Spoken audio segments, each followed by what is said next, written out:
Den danske arkitekt Jørn Utzon, som nok mest er kendt for Operahuset i Sydney, har tegnet Fredensborg-husene, der ligger i udkanten af Fredensborg, ikke langt fra Fredensborg Slot.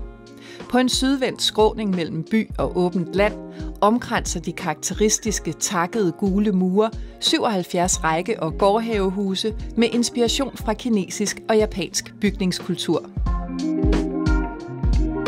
Fredensborg-husene har i over 60 år dannet ramme om et bofællesskab for seniorer, der på mange måder har været forud for sin tid.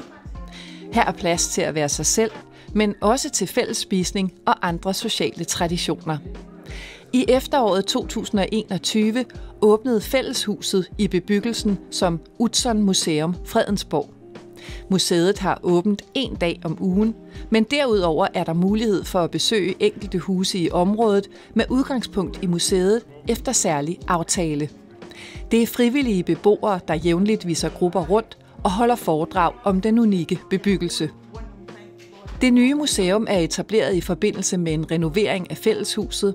Realdania har støttet renoveringen for at sikre et arkitektonisk værk og samtidig styrke formidlingen af vigtig dansk bygningskultur.